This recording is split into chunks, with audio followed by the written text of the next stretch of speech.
I used to clean the old church on weekends for extra cash.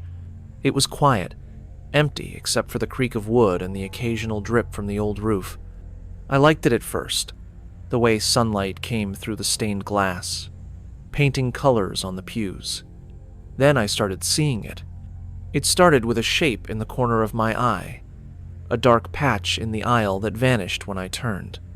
I told myself it was shadows from the windows or a trick of the dust in the light. But one day I stayed late, sweeping the back pews as the sun dipped and the colored lights faded. The shadows stretched across the floor, swallowing the aisle until it was dark. Then I heard it. Footsteps. Soft, like bare feet on old wood, coming from the altar. I froze, broom in hand, listening. The footsteps stopped, but I felt something watching me, just out of sight. I tried to leave, but the heavy front doors wouldn't budge, as if something pressed against them from the outside. I rattled the handle, heart pounding. I heard breathing, like someone standing inches behind me. I turned, but the church was empty. That's when I saw it. Near the altar, a shadow darker than the darkness around it, rising up the wall, stretching, forming the shape of a person with long arms and a head that tilted as if curious. It stepped away from the wall, but it wasn't stepping.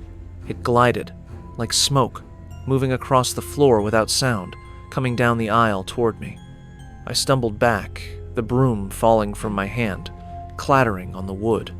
The shadow stopped, its head tilting again, and I could see the faint shape of a face, eyes like pits of blackness. It lifted one arm and pointed at me. "Get out," it whispered. But the voice wasn't a voice. It was like wind, cold and sharp, slicing into my ears. I ran to the side door, the one near the confessional, and yanked it open. For a moment, it felt like something grabbed my shoulder, ice cold, pulling me back. But I tore away, the air heavy, pressing down on me as I squeezed through the door. I ran outside into the night, gasping, the church behind me silent. I told the pastor the next day, but he just shook his head. "Old churches have old shadows," he said. "You're scaring yourself." I quit that day, but I couldn't shake the feeling it wasn't over.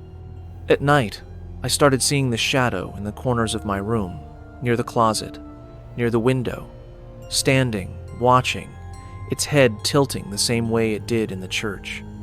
One night, I woke up to the sound of breathing inches from my face. I opened my eyes and saw nothing at first, but as they adjusted, I saw it. Leaning over me, its head so close I could feel the cold pouring off it, its pit-black eyes staring into mine. "Get out," it whispered again. I screamed, scrambling backward, hitting my head on the bedside unit.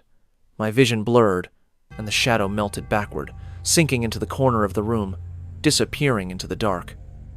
When I told my family, they said it was just a dream, but I knew it wasn't. The bruise on my head reminded me every time I touched it.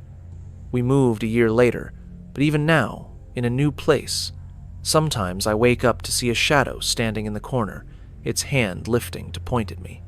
"Get out." But now, I don't know where to go, because I think it followed me, and I think it always will. Another scary fable told, another night survived. For daily eerie stories and unsettling fables, like, subscribe, and turn on your notifications.